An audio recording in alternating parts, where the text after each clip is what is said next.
जय हिंद दोस्तों, रक्षित खन्ना के इस चैनल में आपका स्वागत है। दोस्तों, आज के इस वीडियो में मैं आपको 5 महत्वपूर्ण जानकारियां दूंगा, जैसा कि आप पीछे बोर्ड पर देख रहे हैं। और इसी के अनुसार कुछ लेटर हैं, कुछ मैसेज हैं, वो भी मैं आपको साइड में दिखाऊंगा, वो भी आप चेक करेगा। वीडियो में आगे बढ़ने से पहले एक छोटी सी गुजारिश कर रहा हूं, अगर आप पहली बार मेरा चैनल देख रहे हैं या फिर ये वीडियो देख रहे हैं तो आप मेरा चैनल सब्सक्राइब भी कर सकते हैं, जिसका नाम है रक्षित खन्ना, क्योंकि ऐसी जानकारियां, नई जानकारियां अक्सर आपको मिलती रहती है इस चैनल के माध्यम से। और पेंशन से जुड़ी जो प्रॉब्लम आती है उसका भी सोल्यूशन किया जाता है बीच बीच में। चलते हैं दोस्तों, आगे बढ़ते हैं। सबसे पहली जानकारी, स्पर्श से डीआर का एरियर अभी तक नहीं मिला, क्या करें। दोस्तों, जैसा आपको पता है, पहले आपको स्पर्श की तरफ से डीआर का एरियर दिया गया 3 महीने का।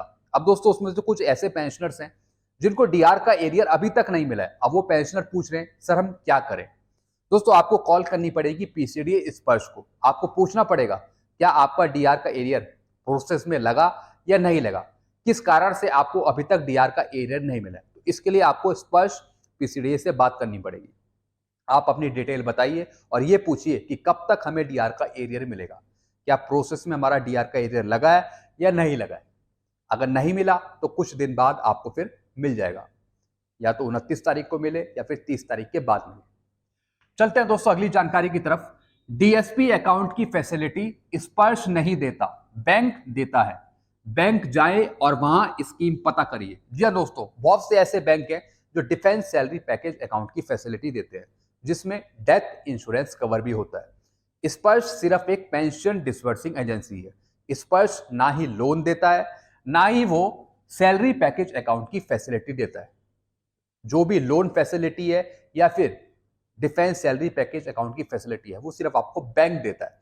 तो अगर आपको फैसिलिटी चाहिए, डेथ इंश्योरेंस कवर चाहिए या फिर कोई और कवर चाहिए, तो इसके लिए आपको बैंक से कंसल्ट करना पड़ेगा, आपको बैंक ही जाना पड़ेगा। तो जो भी आपका बैंक है वहां जाइए और उनसे पूछिए क्या हमारे लिए कुछ स्कीम है।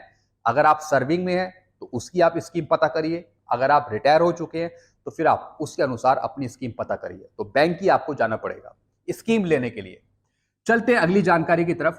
OROP3 पेंशन टेबल मिलना है, कब मिलना है? जुलाई 2024 में। अगर 31 जुलाई 2024 तक नहीं मिलता तब तमाम संगठन इस पर आवाज उठाएंगे। जी हाँ दोस्तों अभी तो अप्रैल खत्म होने वाला है, फिर दोस्तों चुनाव के नतीजे भी आ जाएंगे और अभी चुनाव चल ही रहे हैं, मतदान हो ही रहे हैं।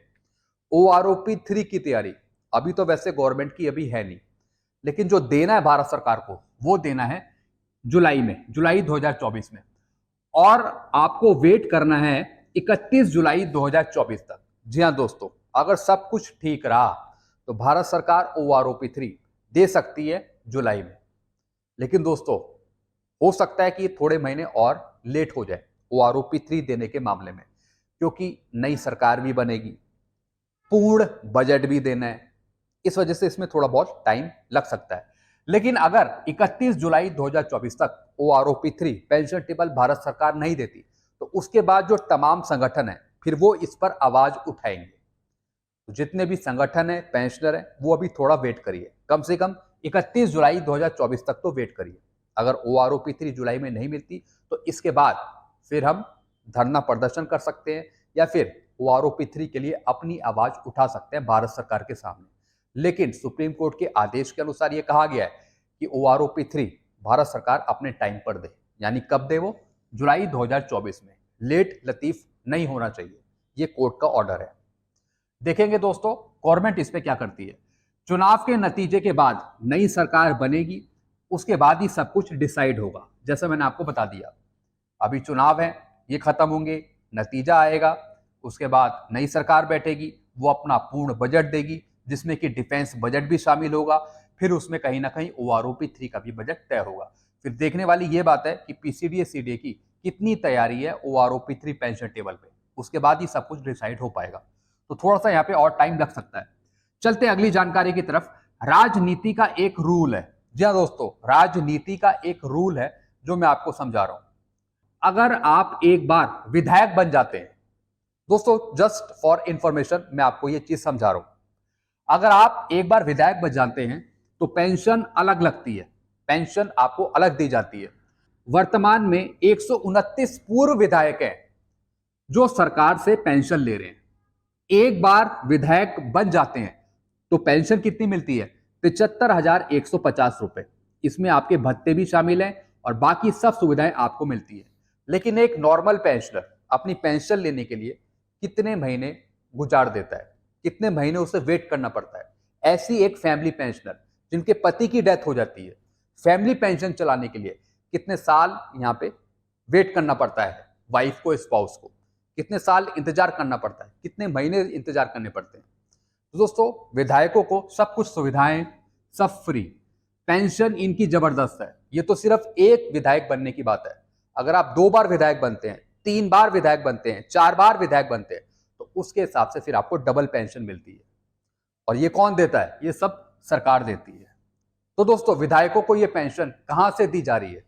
क्या इसका कोई अलग खाता है, या फिर जनता का पैसा पेंशन के रूप में विधायकों को दिया जा रहा है, या फिर पेंशनर की जो पेंशन है उसमें से कुछ कटौतियां करके मिनिमम पेंशन देकर, पैसा बचाकर विधायकों को पेंशन देना, क्या यह किया जा रहा है? आपके अपने विचार क्या हैं विधायकों को पेंशन देने के मामले में? आप अपने विचार नीचे कमेंट करिए, क्योंकि दोस्तों ऐसे बहुत सी कई रिपोर्ट आई है जिसमें जो नॉर्मल पेंशनर है, चाहे डिफेंस के पेंशनर हो, चाहे सिविल के पेंशनर हो, चाहे स्टेट के पेंशनर हो, उनको पेंशन लेने में कहीं ना कहीं दिक्कत होती है। भले ही उन्हें मिनिमम पेंशन मिल रही है या फिर कुछ और पेंशन मिल रही है, लेकिन सबसे ज्यादा फायदा पेंशन में यहाँ पे विधायक उठा रहे हैं, चाहे वो कोई से भी स्टेट के विधायक हो, कोई से भी वो राज्य के विधायक हो। आपकी अपनी राय क्या है? आप नीचे कमेंट कर सकते हैं। चलते हैं अगली जानकारी की तरफ। 30 जून 2024 तक आए सभी पेंशनर्स को ओआरओपी 3 मिलेगी। जी हां दोस्तों, जो पेंशनर 30 जून 2024 तक पेंशन आएंगे उन सबको ओआरओपी 3 मिलेगी। जो पेंशनर नोशनल पे के अकॉर्डिंग, बेसिक पे के अकॉर्डिंग अपनी पेंशन कम ले रहे होंगे तो उनको भी फायदा मिल जाएगा ओआरओपी 3 में। अब दोस्तों, ऐसे पेंशनर कौन है? जो पेंशनर 31 जुलाई 2019 से 30 जून 2024 तक पेंशन आएंगे। दोस्तों, जो 31 जुलाई 2019 से 30 जून 2024 तक पेंशन आ रहे हैं, वो अपनी लास्ट बेसिक का 50% करके पेंशन ले रहे हैं।